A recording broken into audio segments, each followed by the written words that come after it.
Hey everyone, Frank here from TargetedTechTalk.com. To kick us off here, this is going to be episode 8. We're going to be getting into a little bit of the cybersecurity topics today. So let's go ahead and dig in with the presentation. We're going to be focusing on different types of cyber threats, which I would, kind of use the cyber threats label. Might be a little bit bigger than just hacking. It can encompass things like social engineering, psyops, things like that. So that'll be the focus of today's episode.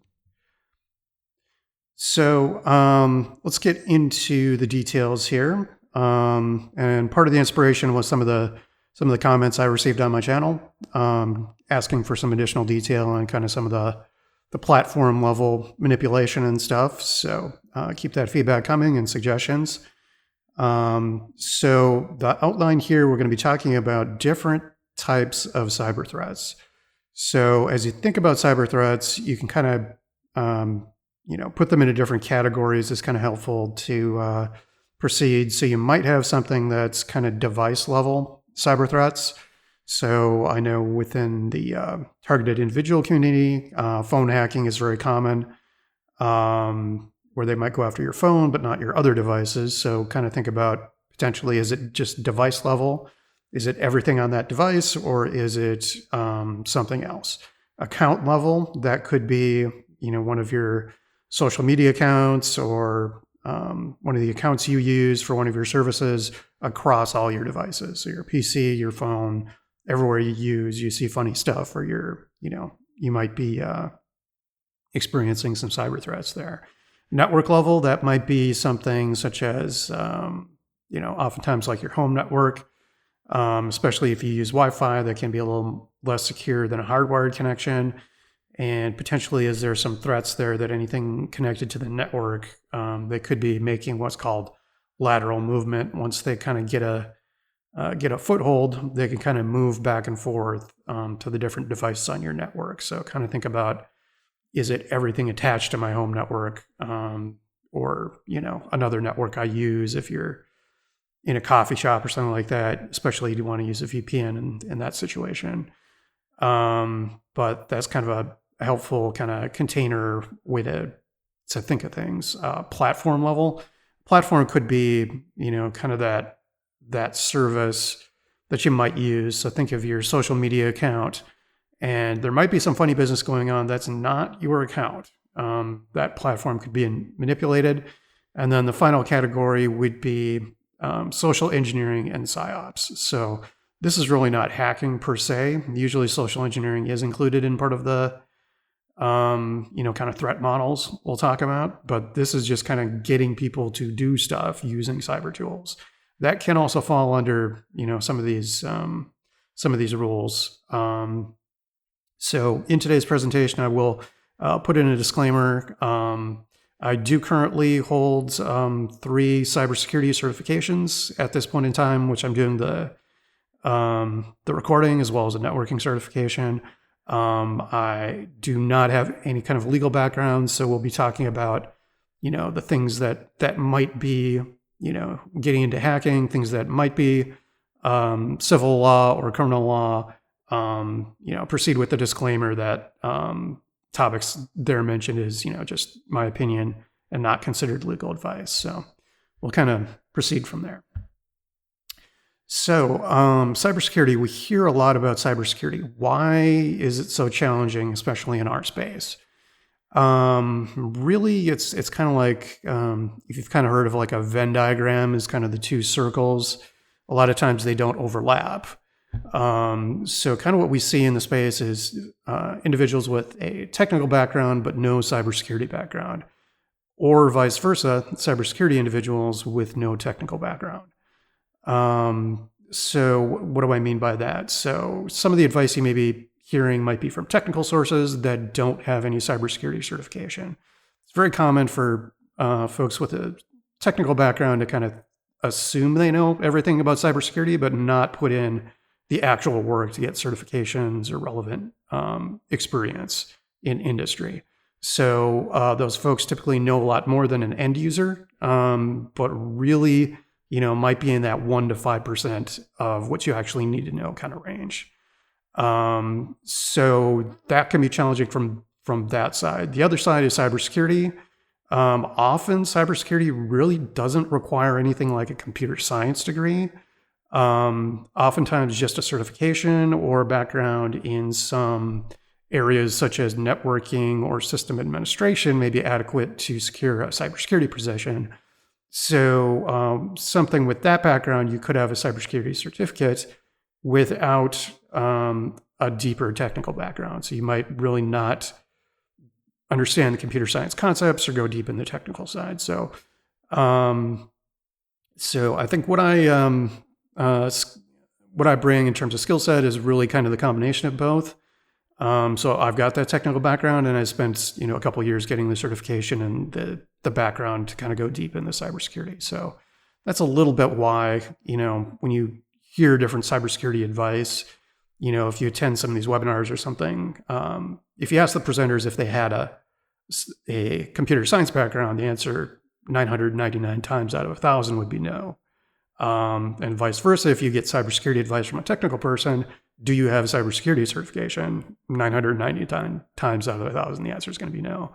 So that's why you might not be getting as good a background, and why this field can be fairly challenging. It's kind of pairing the two together, especially in our area.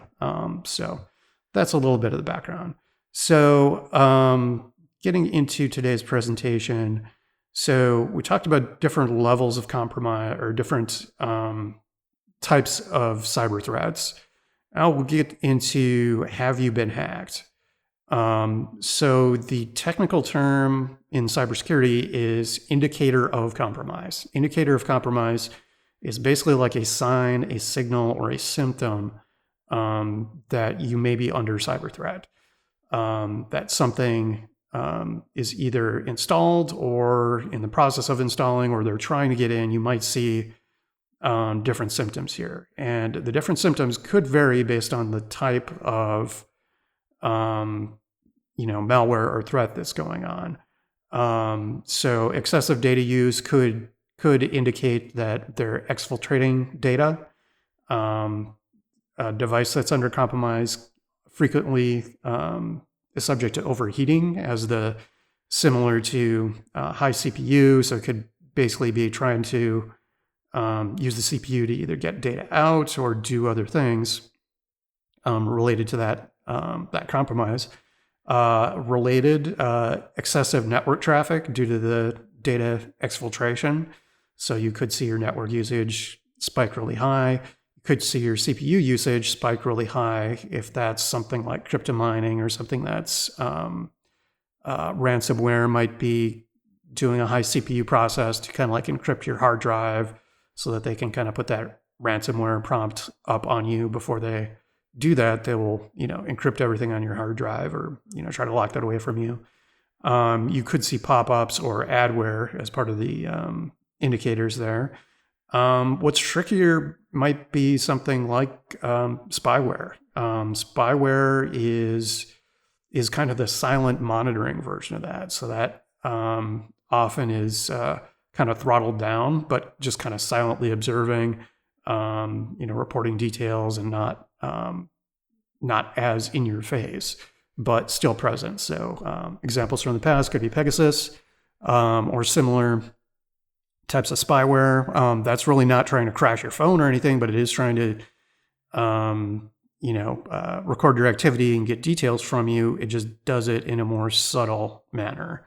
It doesn't interfere with your device as much as they're trying to kind of get that. I do have some links on my website, targetedtechtalk.com, on how to remove and detect spyware like Pegasus. So you can look at that in the links section.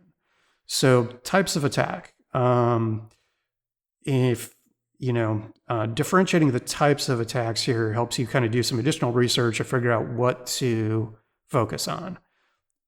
So it could be more than one of these, right? So you could check more than one of these boxes, but it helps to identify which ones apply to you. That'll help you kind of focus on the countermeasures and next steps there. So device level, within the targeted individual community, the phone hacking is very common where they focus on your phone. That might impact a single device. Sometimes it's a PC, sometimes it's both, sometimes it's other things, but it helps to kind of think about, what categories it's in. Account level. So you could be seeing funny business with one of your social media accounts, and that goes across all devices. That could indicate that it's a account level compromise. Often when they get a device, they will try to get into your accounts as well. So you might kind of call that lateral movement in the cybersecurity space. You would kind of get in, establish persistence on the phone, and then start going through compromising accounts. Could involve something called privilege escalation, which is they just have regular access. They try to get in kind of root access or admin access to your phone, get into your accounts, that kind of thing. So then account level would go across your devices. So your account A could be acting funny, whether it's your PC, your phone, or something like a media player or something like that. Network level, home network compromise could be something. It could be or other spots where you might connect your devices. Then at the platform level, this would be something to think about. So this could be types of attacks that are, or I would say cyber threats that could be outside of your account level. So without compromising your account, there could be some funny business going on at the platform level. So, think your social media site or your, video site, sharing site, or, one of these common sites. And, they could be losing your comments. They could be, or you could see funny behavior, which kind of leads us into social engineering as well. But at the platform level, there could be something going in outside your account where there's funny business. They didn't necessarily compromise your account, but there's stuff going on around your account. So you might be losing comments. You might not be getting likes.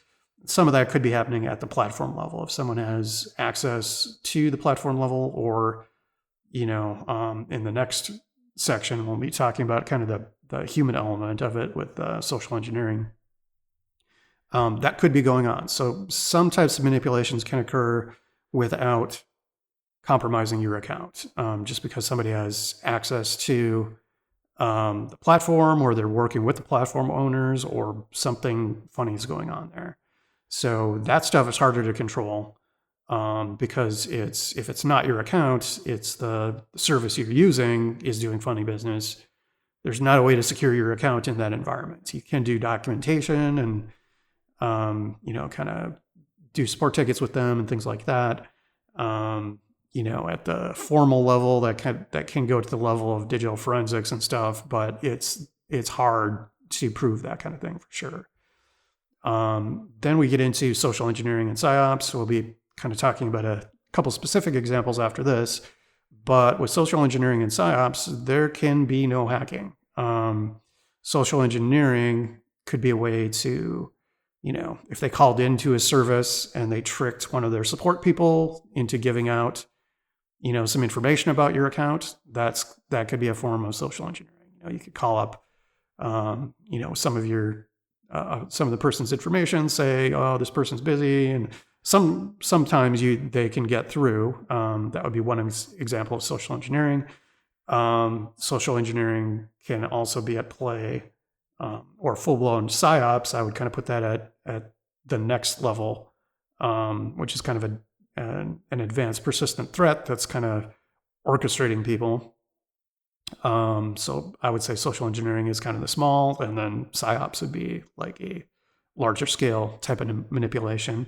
I've got a couple good examples of that in the next slides here, but this could involve no hacking. This could involve calling someone on the phone, tricking them into giving out a password, then they get access to your account or access to the platform.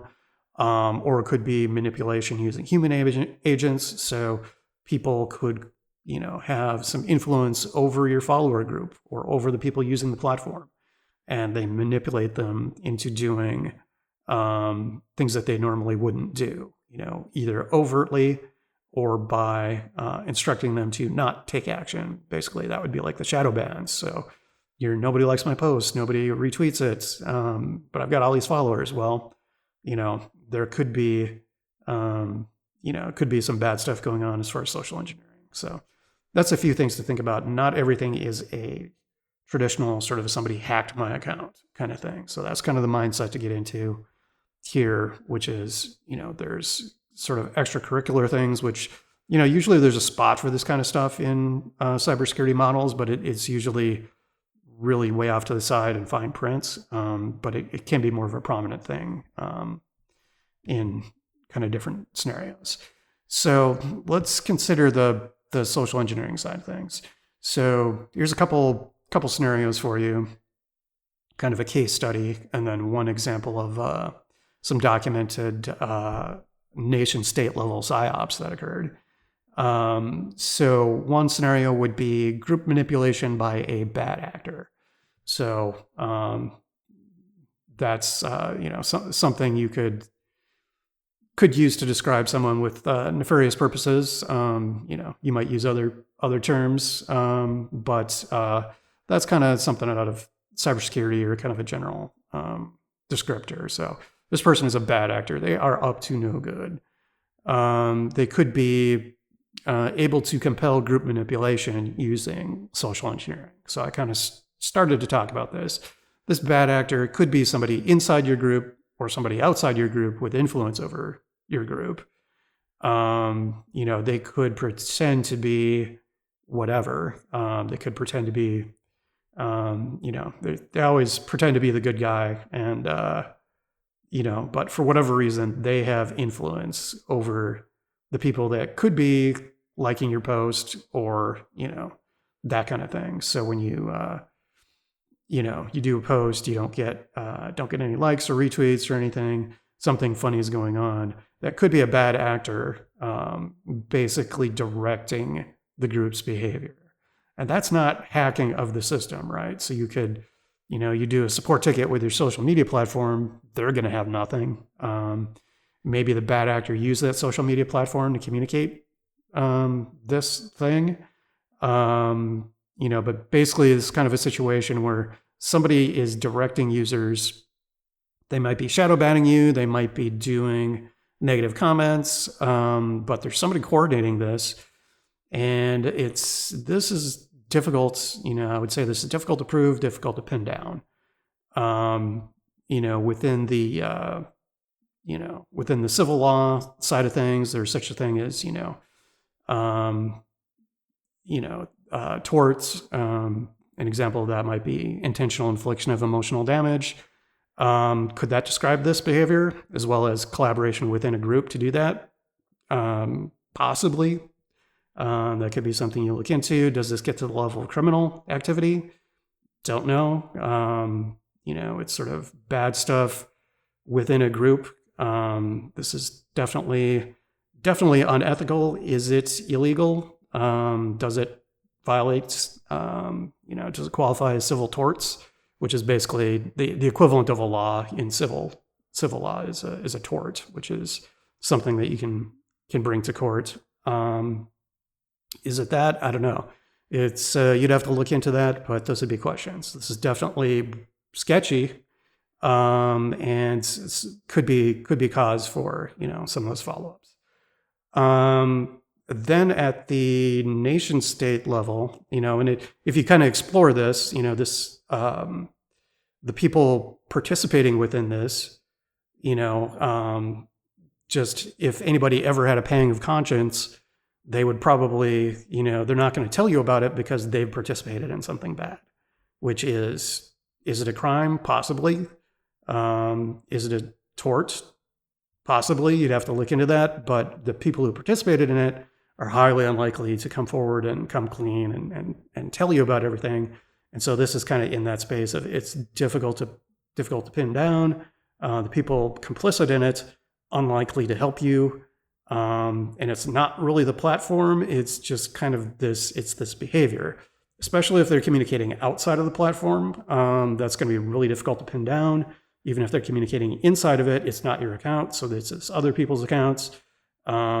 It's kind of in a gray zone for sure. So it's but this is the kind of thing to understand or get the background for. At the nation state level, this is a good example.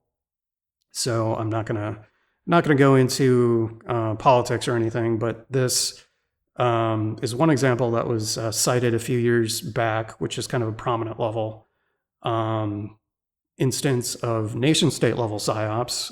Was a psyop run out of Houston, Texas, and basically 2 Russian linked Facebook groups basically took out something like $200 in ads. And then they created a protest and a counter protest using nothing but these online accounts and $200 worth of ads. They got people for it, they got people against it, and people were in the streets with signs. And this was done by 2 Russian-backed groups, or two Russian-linked Facebook groups, with nothing more than $200 worth of ad revenue or purchased ads, and they were able to get people in the streets, having a confrontation with signs up and stuff like that. So definitely cyber, there's really no hacking involved with that, but I would definitely put that out there as this is kind of like nation state level psyops. So it definitely occurs. You can check out that article if you like some additional information, but yeah, that's definitely a good one to think about. Platform manipulation, you might think about disappearing comments, posts, things like that. If your comments are getting deleted or you're having trouble reporting that, a couple of the things you could do, and I would say this would be the level of stuff that you could use to communicate to the platform's support team or complaint team in terms of making your case more credible. That's the level of kind of what we're talking about. This is not necessarily to the level of stuff that would be considered digital forensics, where you could directly use this in sort of a legal setting. But this would be steps where you can make your complaint or that support ticket that you might put in with the platform and make that much more credible if you follow these steps.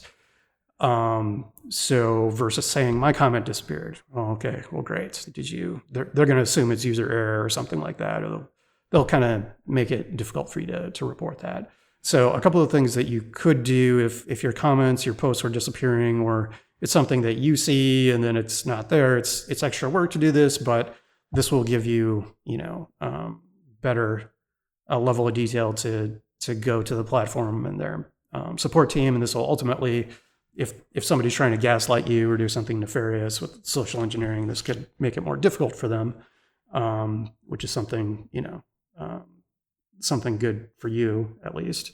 But a couple of the things you could do would be screen recording software. So you can find some open source and some fairly cheap screen recording software out there. So this would be a lot easier to do on your PC kind of environment, where when you're using the platform, if you're frequently experiencing things, kind of while you have the system up, do the recording. That will give you some video evidence, in terms of putting something together for that support ticket.